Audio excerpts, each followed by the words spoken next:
ये क्वेश्चन थोड़ा अच्छा, इसका स्टैंडर्ड बढ़िया क्वेश्चन का, क्योंकि ऐसे क्वेश्चन इस स्टैंडर्ड के क्वेश्चन नीट के अंदर पूछे जाते हैं, आईआईटी के अंदर पूछे जाते हैं, तो स्टैंडर्ड अच्छा। हमसे कह रहा 2 सिमिलर मेटेलिक स्फीयर है, एक से सिमिलर जरूर देता है इस तरह के क्वेश्चन में।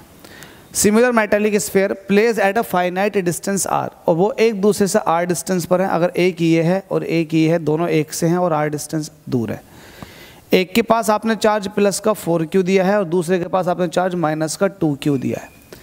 हमसे कह रहा है इनके बीच जो फोर्स है वो है F, तो F फोर्स को निकाल लो, कितना हो जाएगा 1/4πε0 4q 2q अपॉन डिस्टेंस का स्क्वायर।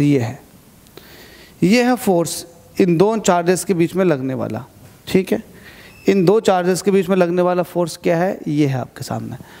आपसे कह रहा है if spheres are again place distance r। अब आपने क्या किया, इन दोनों को आपस में टच किया, फिर वापस वही रख दिया जहाँ ये थे।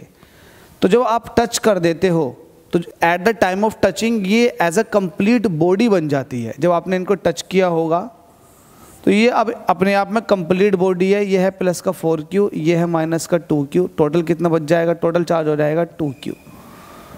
जब आपने टच किया टोटल चार्ज बॉडी के पास कितना 2q, फिर वापस से आपने वहीं रख दिया जहाँ ये थे, कुछ इस तरीके से। तो जब आप वापस से वहीं रख देते हो तो ये 2q जो है अभी तो कंप्लीट दोनों बॉडी के ऊपर 2q है, जब इसको दूर रखोगे हटाओगे तो ये चार्ज इक्वली टूट जाएगा।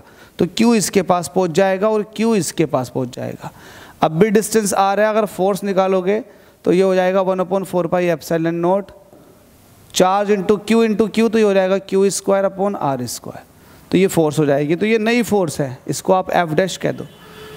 तो इन दोनों के हिसाब से क्या हो जाएगा, आप रेशो निकाल लो F'/F का।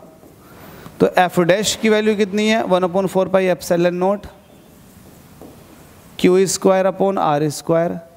वहीं F की वैल्यू कितनी है 1/4πε0, ये हो जाएगा 4 दूनी 8 q²/r²। माइनस साइन लेते नहीं है क्योंकि माइनस जो है वो एक तरह के नेचर को रिप्रेजेंट करता है। तो ये सब कट जाएगा, ऊपर से बचेगा 1 और नीचे से बचेगा 8। तो यहाँ आपसे नया फोर्स पूछा, मतलब F' जो हो जाएगा वो हो जाएगा F/8, ये वाली बात। तो नया फोर्स जो होगा वो पहले वाले फोर्स का 8 गुना कम हो जाएगा, मतलब option number D is correct. 2015 के अंदर ये क्वेश्चन पूछा गया था। अगले क्वेश्चन में मुलाकात करते हैं। Thank you.